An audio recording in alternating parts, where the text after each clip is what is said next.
Bismillahirrahmanirrahim. Assalamualaikum warahmatullahi wabarakatuh. Perkenalkan, nama saya Muhammad Subhan, NIM 220191025 dari kelas A, Prodi Teknik Sipil. Pada kesempatan kali ini, saya akan menjelaskan materi tentang tegangan vertikal.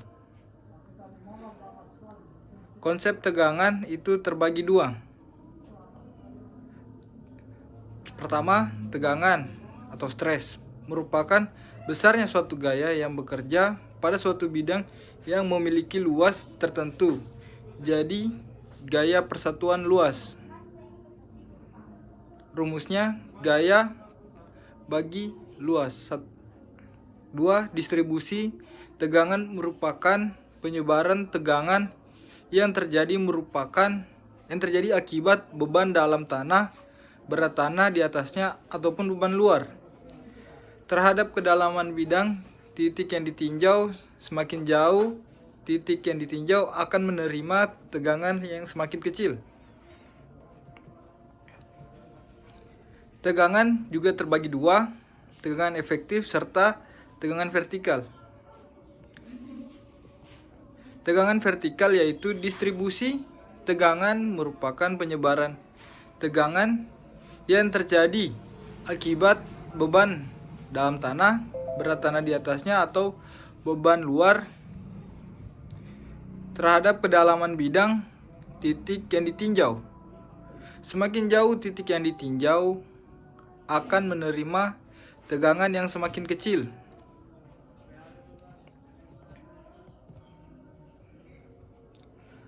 Setelah itu, tegangan efektif.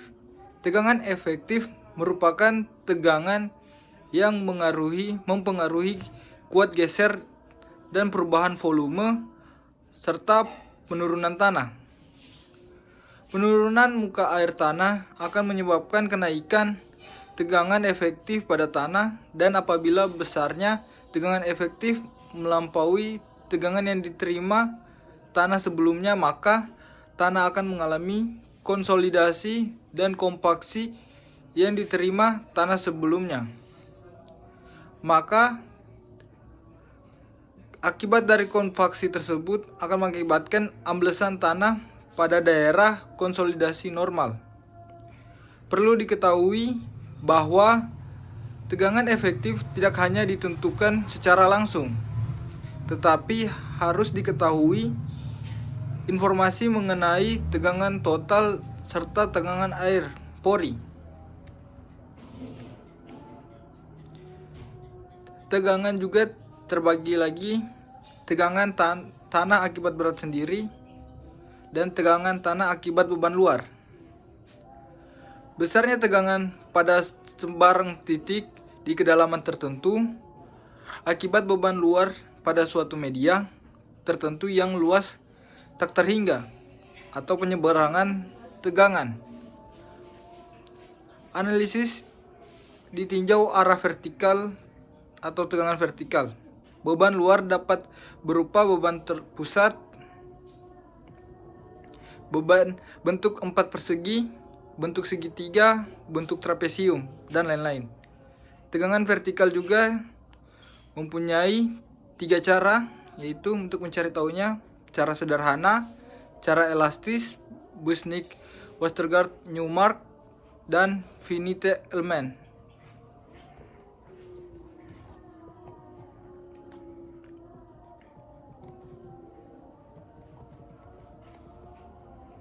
Cara sederhana, metode penyebaran beban, merupakan cara yang paling sederhana untuk menghitung tegangan vertikal akibat suatu beban permukaan pada kedalaman tertentu. Makin ke bawah tegangan distribusi mengecil.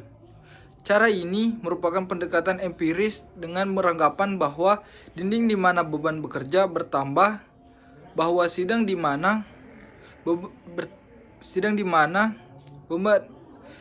beban bertambah luasnya secara sistematis terhadap kedalaman. Terjadi tegangan makin kecil terhadap kedalaman. Teori elastis. 1. Sifat tegangan-regangan dan penurunan pada tanah tergantung pada sifat tanah bila mengalami pembebanan. 2. Tanah dianggap bersifat elastis, homogen, isotropis terhadap hubungan linear antara tegangan-regangan. Teori Busnik. A. Tanah merupakan elastis, isotropis, serta homogen. B. Perubahan volume tanah diabaikan. C. Tanah dianggap tak tertegang atau sebelum bekerja beban. D. Hubungan tegangan-regangan menurut hukum Hooke. E. Distribusi tegangan tanah akibat beban yang bekerja tidak tergantung jenis tanah. Sekian video yang saya telah buat atas penjelasan materinya. Billahi fisabil haq, wastabiqul khairat. Assalamualaikum warahmatullahi wabarakatuh.